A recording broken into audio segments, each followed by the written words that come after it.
Assalamualaikum warahmatullahi wabarakatuh. Selamat siang Bu Nila dan teman-teman lainnya. Perkenalkan, nama saya Alfian Nur Saputro yang akan bertugas sebagai moderator pada presentasi hari ini. Saya akan membimbing jalannya diskusi ini. Adapun anggota kelompok saya adalah saya Alfian Nur Saputro, NIM 1903 10 20 20, Ahmad Wafdan, NIM 1903 10 20 44, dan Binsar Armanda, NIM 1903 10 20 38. Adapun topik yang akan kami bahas adalah mengenai rapat bisnis. Dan saya akan memulai presentasi siang ini. Rapat bisnis.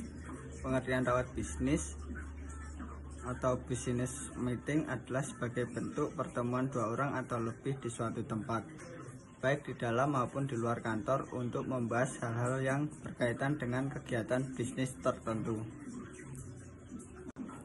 Perbedaan rapat bisnis dengan rapat non-bisnis. Salah satu faktor yang membedakan rapat bisnis dengan rapat non-bisnis adalah tujuan atau orientasi penyelenggaraan sebuah pertemuan. Dalam dunia rapat bisnis, tentu orientasi atau tujuannya adalah bisnis, yaitu dengan memperoleh keuntungan atau laba. Samping itu, rapat bisnis umumnya bersifat resmi atau formal dan cenderung protokoler seremonial.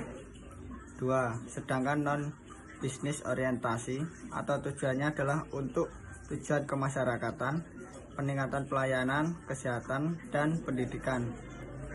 Berdasarkan sifatnya, rapat non-bisnis bersifat formal dan tidak formal. Tujuan rapat bisnis menurut Locker dalam bukunya Business Communication Building Critical Skill menyatakan bahwa sebuah rapat pada umumnya mempunyai 6 tujuan, antara lain: 1. Berbagi informasi. 2. Penjajakan ide atau gagasan atau brainstorming. 3. Evaluasi ide atau gagasan. 4. Pengambilan keputusan. 5. Membuat dokumen. 6. Memotivasi pekerja. Jenis-jenis rapat. Oliver Schreck dalam Condition Effective Meeting mengelompokkan rapat ke dalam 5 jenis, antara lain: 1. Pengarahan briefing. Briefing sering disebut juga sebagai rapat pengarahan, direct atau instruct meeting. Rapat cenderung hanya menyampaikan informasi atau memberikan arahan, perintah kepada karyawan dalam suatu perusahaan untuk melakukan atau menyelesaikan suatu tugas tertentu.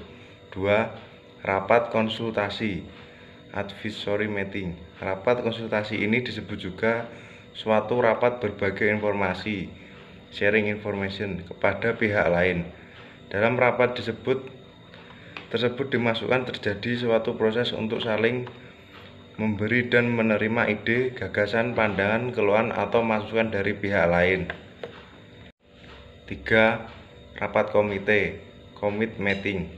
Rapat komite merupakan suatu bentuk pertemuan sekelompok orang yang memiliki latar belakang profesi atau pekerjaan yang berbeda-beda untuk memutuskan suatu masalah tertentu berdasarkan keputusan suara terbanyak, voting. Rapat dewan. Rapat dewan merupakan pertemuan terdiri atas sekelompok orang dengan latar belakang minat yang berbeda-beda untuk memutuskan masalah tertentu dengan cara mencari konsultasi bersama di antara mereka. Negosiasi.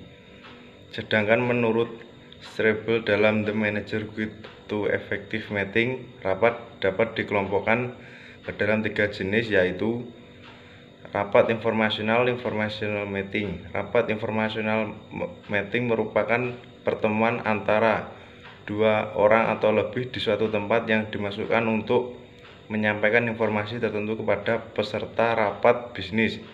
Informasi yang diberikan dapat berupa informasi umum yang bersifat rutin, misalnya informasi tentang disiplin kerja, tata cara pelayanan umum, dan mempersiapkan kebutuhan alat tulis kantor (ATK), dan informasi khusus yang bersifat strategis, misalnya informasi tentang pengembangan produk baru, rencana akuisisi perusahaan lain, ekspansi perusahaan ke mancanegara, serta perubahan visi dan misi perusahaan. Rapat motivasional, motivational meeting. Rapat motivasional merupakan suatu pertemuan antara dua orang atau lebih di suatu tempat untuk memotivasi para peserta rapat dalam melakukan sesuatu.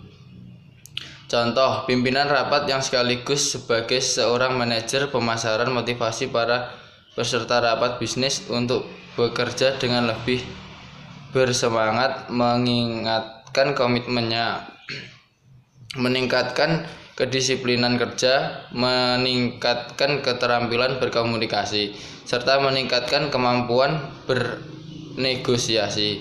Rapat participatory meeting.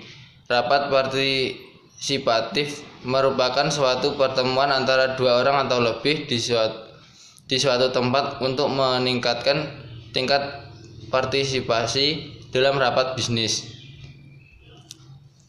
Perencanaan pesan bisnis. Untuk menghasilkan sebuah keputusan rapat bisnis yang baik dan pelaksanaannya berjalan dengan baik, diperlukan perencanaan sebaik-baiknya. Perencanaan atau planning yang baik tentu akan membantu mempermudah pencapaian tujuan yang dikehendaki. Untuk memberikan arahan selama rapat bisnis berlangsung, perlu disiapkan rancangan agenda rapat bisnis mulai dari awal hingga akhir atau selesai. Ada beberapa ciri tentang bagaimana mendesain sebuah agenda rapat bisnis yang baik. Antara lain, 1. Cantumkan tanggal, tempat, waktu mulai, dan waktu selesai.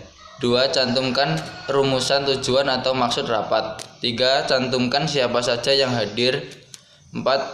Daftar topik yang akan dibahas. 5. Alokasi waktu untuk setiap topik yang dibahas. 6. Dan bahan-bahan baik peserta yang harus diselesaikan sebelum rapat dimulai. 7. Bahan-bahan rapat dibagikan kepada setiap peserta rapat bisnis selambat-lambatnya, seminggu sebelum rapat bisnis diadakan. Demikian presentasi dari kelompok kami. Saya sebagai moderator, mohon maaf atas kekurangannya dan terima kasih untuk perhatiannya. Wassalamualaikum warahmatullahi wabarakatuh.